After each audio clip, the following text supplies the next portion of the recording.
UH Nation, James Mooney alongside my main man, Pat Egan's. I know it's been a while since we did a recap, but we definitely had to talk about tonight's highly anticipated championship game, which was, 3 weeks after the final game of the regular season? Yeah, we let it cook for a while. So we had FMB versus Massacoastal. Massacoastal is no stranger to the championship game. They've been here like 5 times out of 6, or whatever the case may be. I don't know if they were the heavy favorites going into this game. What do you think? Honestly, I thought so. Yeah? Because, FMB didn't have Chris Watson or Masiella, who, honestly, are big parts of their team. Yeah, absolutely. So, slight edge to Massacoastal. So, to start the game off, I think it was 18-zip. Yep. Or at least 11-zip, I know that. It was 16-0, and then Brett hit it too, I believe. And then it was like 18-2 or something, Yeah. whatever the case would be. It was ugly, and FMB was up big. Mm-hmm. And they were steamrolling. Massacoastal wasn't matching up. I felt like they were in La La Land, half asleep. But I got to talk about Boo Henry, who, I have to say it, he locked down Steve Sawaka. Yeah. And don't be fooled by 21 points or whatever he scored. Boo put the clamps on Steve Sawaka. Yeah. I think he finished with either 19 or 21, and then Sawaka had 23, Tunde had 19. So when those guys combined for 42? Yeah. You're not getting a lot done. They're animals. They're going to take the team down if you don't lock them down. And Jordan, I believe, played on Tunde.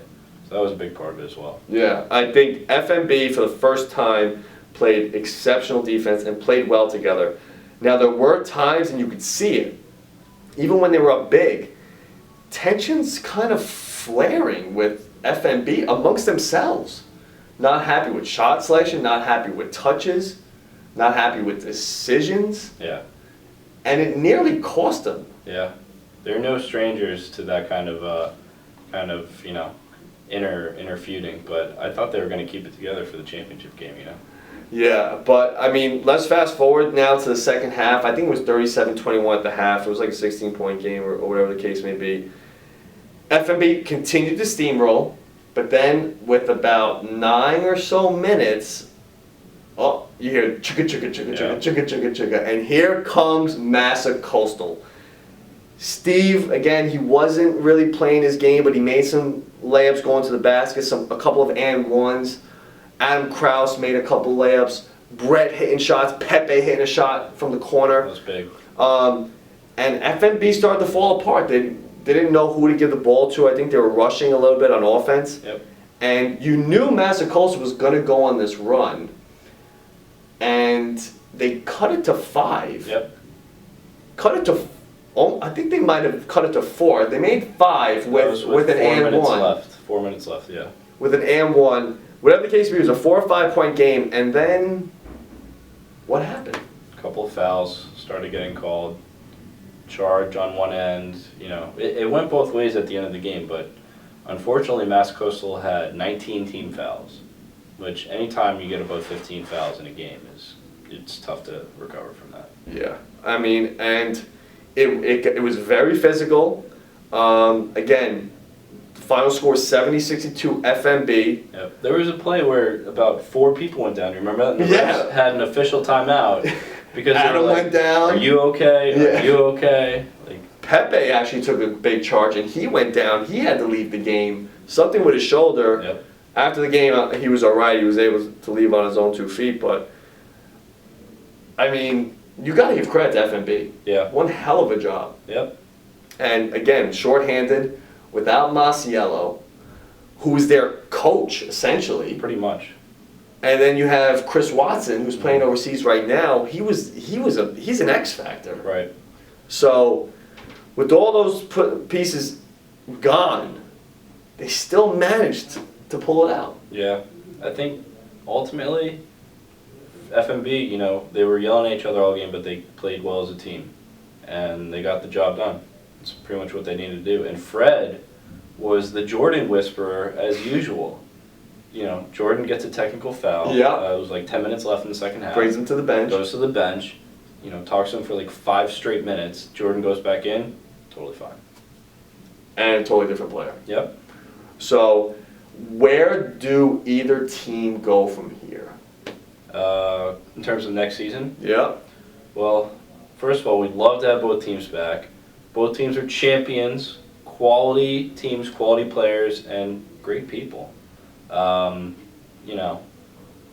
As long as Mass and F&B retain the same players, I think F&B might get a shakeup as usual. Mm-hmm. They're going to be 1 and 2 in my book. Massa might be number 1 in my preseason rankings because they're going to be hungry.